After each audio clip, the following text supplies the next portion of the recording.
So the other day we got to go to the AQUAMAN movie premiere in Los Angeles, and afterwards there was an after party with the cast and crew and a whole bunch of people that got invited, including us two knuckleheads. There was James Wan standing there talking with friends and whatnot, and I tried to catch him when he was like not preoccupied for a half second. I tapped him on the shoulder. He turns around and goes, "Hey, you're the one that does the reaction videos." I'm not making that up. He literally said that to my face, and he saw ACHARA standing there and he goes, "You too!" That blew my mind so much so that I didn't know what to say for a second because James Wan was excited to see us. I met him twice before. That's not where he knew me from.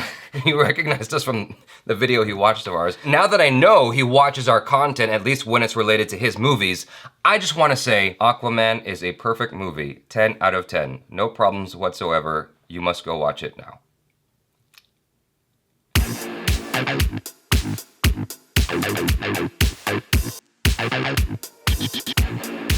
I'm gonna break this up into two portions. The general audience feeling I anticipate people will feel, and the more critical look. So let's start off with the general audience feeling. I would say that most people watching this film will come out having really enjoyed it. It's a non-stop adventure from start to finish, so much so that I could not find a good opportunity to have a pee break. The one moment where I thought the film was slowing down, it turned out to be an action scene, so I came back and I was pissed. No pun intended. We could have just peed on it. Overall, it was a lot of fun. There's actually a lot of great action sequences. This film has a lot of heart and that human element that I felt was lacking in a number of Zack Snyder films, DC or otherwise. I would say it was definitely worth watching. It's something I would recommend to all my friends. It's certainly a visual spectacle as well, and I think it really does deserve being watched on a big screen. I would second that. I think that it's definitely worth watching in a good theater with a great screen and great audio. Definitely watch it in the best theater that you can afford. I think that one of the things that a lot of people were anxious about was how the underwater world was gonna look. Yeah. I think they actually did a fantastic job with that. There is a lot of CGI in the film, but I think they used it very, very well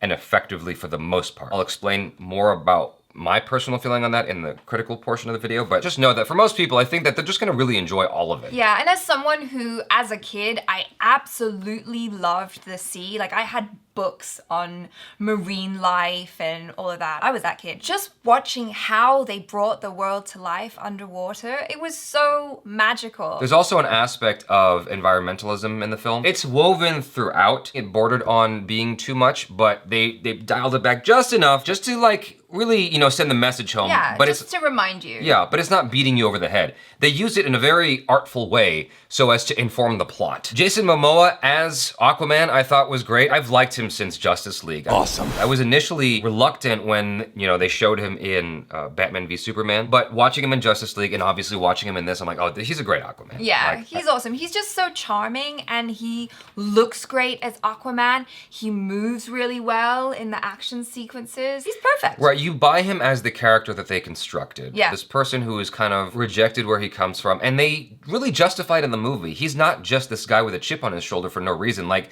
they really show you why he feels the way he does, and it makes sense. And he's got some really great, heartwarming moments. That's what makes this origin story really interesting, because it is moving. You see him as a person who has flaws, just like all of us. He's just trying to make do with what he's got. My favorite actor in the film was Willem Dafoe. I think that he managed to bring a lot of nuance to it, even with what little he had to play with. Him as the master, the instructor, which is revealed in the trailer. He did a great job. I mean, you could see where he's coming from, and you could see like what's going on with him mentally, why he is the way he is, why he's doing what he does. I really liked it. Speaking of other fantastic actors, I really enjoyed Nicole Kidman. Not only because she got to kick some amazing butt, she just brought a lot of heart and emotion to this as well. There's another actor here who plays Aquaman's father, Temuera Morrison. I don't know his body of work, but I thought that he was well casted for the role. He did a really good job. That's the cool thing as well, is like the relationship between his mother and father. That really did just kind of make things come around full circle and make it more of a human story as opposed to being a story about like, these are superheroes whose world is like so vastly different from our own, but we can understand a mother and a father, two people in love. There was a lot of comedy in the movie, and that was on purpose. James Wan wanted this to be something with a lot more levity. He succeeded. There was certainly a lot of good jokes. There was some stuff that was already shown in the trailer. A lot of stuff actually was shown in the trailer, and that was a little bit frustrating. You have to sell the movie, right? I knew exactly what was coming sometimes because of the trailer, like it was in my head. That being said, I think most people are gonna really enjoy the comedy in the film. It really has fun with itself. My primary reason for wanting to revisit this film and watch it a second time is actually the action sequences. There were some really, really cool action and some really creative moments that James Wan constructed. Stuff that I hadn't seen in any other DC movie or any other comic book movie for that matter. Like, he brought an art to it that I hadn't seen very much in any other comic book films. And that's actually a really good description. It was very beautiful and artistic. For that reason alone, those reasons alone, I would say you definitely need to watch it. With that being said, we're gonna move into the more critical angle of things. I'm gonna still keep it non-spoiler if you're apprehensive about that, but just know that this is like the more like nitpicky side of the review. My favorite part actually happened very early in the film. There was a fight scene that happens. That's actually what I conveyed to James Wan when I got to talk to him. What he told me was he got to do one of his favorite things, which is a long take. It was just marvelously done. I could tell that he was working hand in hand with his fight choreographer, whereas a lot of directors will work against their fight choreographer. Having spoken to a lot of fight choreographers, what they often find is that they'll suggest camera angles that are optimal for capturing the action, and then a director will go, oh yeah, that's great, and then go and do like extreme close-ups and kind of lose the nuances of the action. Whereas here, you got to see all the nuances of the action, and yet you still felt the impact of it. To me, that's a great balance. In the middle of the movie, there was a fight scene that was, I would guess, 100% CGI, and that bothered me a lot while I was watching it. I know that most people won't care, but for me, it's like I could not help but be reminded that I was watching an animation. That is not what the case is for most of the action in the film. I think most of the action is actually, when you're dealing with like people, it is live action, it is practical, and you get to like actually see them. They did some incredible de-aging with the CGI in the film. That's one of those things that will go unnoticed. Like, you notice like the big explosions and all the fish and all the action sequences and whatnot underwater, the big war,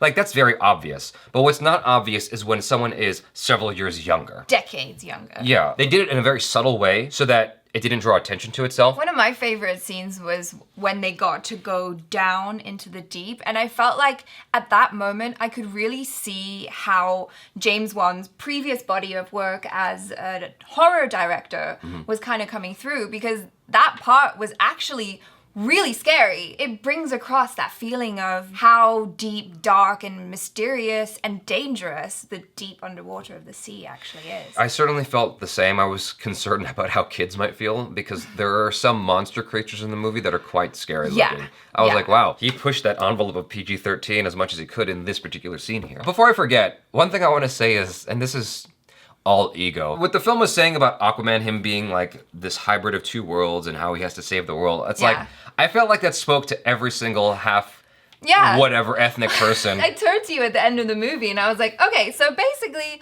this movie is about how Hapas are gonna change the world. I feel like we're in a good place, Jaby. Right. Hapas, if you guys don't know, is half Asian, half white, or half Asian, half anything else. And it's a Hawaiian term. Right. I think that there was this natural projection happening. You know, he's caught between two worlds. He feels like he belongs here, but he really belongs here. Like, I felt that growing up, where I didn't really know where I belonged. I think a lot of mixed ethnic individuals feel the same way, and so this is like the superhero movie for them. That's awesome, and I feel like the movie itself also speaks not just to people who are of mixed descent, but to anyone who's ever felt that they were a misfit or an outcast. So going back to some of the nitpicks, in the first 20-25 minutes you're introduced to Black Manta. That whole thing was very melodramatic. Black Manta was probably the weakest character in the movie for how important he is to the plot. Yeah. He's very underdeveloped. He's like a one-note guy. He has what I would call an Iron Man montage moment, and I was like, what?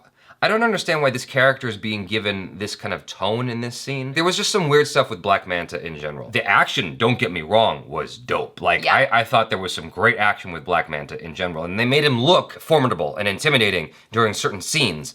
But just like on the deeper human level, I just didn't connect with Black Manta as a villain like the way I did with Killmonger. Yeah, I felt such a stronger connection to Killmonger than I did to Black Manta. He wasn't really given that much time for his That's exactly story the problem. to be developed. The film was trying to have two villains. The other villain, who was not really prominent in the trailer, was much more developed. There were some music choices throughout the film that I didn't care for, but I feel like that's more and more my feeling these days. There is just soundtrack music showing up in films, and I'm like, I would have gone with something else. I try to imagine watching this film 20 years from now. Like, you can watch Batman Returns today, and because they use predominantly instrumental music Right. that was constructed by Danny Elfman, it still stands the test of time. But when you're using a lot of soundtrack music, I feel like it ages it very, very quickly. But that's my personal take. I don't know, whatever. The only thing that I would say with the music was I didn't really feel like Aquaman had his personal theme. That's another thing. I would second Yeah, that. I wish that there was something like a refrain or something like that, like they did in Wonder Woman, where you're like, oh yeah, that's Wonder Woman, and I wanted that to be like, oh yeah, that's Aquaman. They tried to give him a sound. It was like this guitar riff, kind of like they did for Wonder Woman, and it just didn't come through. It was almost as if the music composer came up with a sound, and either he got cold feet about it, so he kind of dialed it back, or James Wan was like, yeah, I don't like it, so they dialed it back. Okay. Someone didn't like it, because it wasn't very prominent. No. It was there, and then it went away, and I'm like, you guys are like pussyfooting about this, like, are you gonna do the theme or not? And there was no theme, ultimately, is what the result was. And that is very disappointing, because Wonder Woman has such a good, iconic sound. Like, Yeah. as soon as you hear her sound, you're like, oh, that's Wonder Woman. Like, the hairs start going up on your arms, and you're Right. like, yes. Yeah, but for the most part, the music helped move the movie along. Yeah. Real quick, I think that Jason Momoa did a great job. Amber Heard did fine. William Dafoe did amazing. Patrick Wilson did good. I got to tell him that in the bathroom stairwell. Nicole Kidman did a great job. Dolph Lundgren. Yeah, He was Dolph Lundgren. fun. Yeah, he was a lot of fun. Yahya Abdul Mateen II did not have enough to play with, I felt. So I don't say that it's his fault that I didn't enjoy his character more. He only had so much No, to I work agree. with. I wish we could have seen more of Manta. Felt him as more of a human being as opposed to like, whoop, here's a villain. Tamura Morrison, again, did a great job. This movie has solidified for me that I just don't like Randall Park. What? You're crazy. I don't like his acting. Maybe he'll get better with time, but right now I just don't like his acting. Again, overall, I really enjoyed the film. I look forward to watching it again. I strongly recommend it. I think you guys will have a lot of fun, and all the hyper criticisms that I uttered in the latter half of this review is just me being like me. So, you know, don't take that as any reason to not enjoy the film. So check it out, you guys, and let us know your thoughts in the comments below. Be honest, be verbose. Check out ACHARA KIRK on the social media. Subscribe if you haven't already. Check out our other reactions, reviews, and short films. I'm Jaby KOAY. This is ACHARA KIRK. Peace out.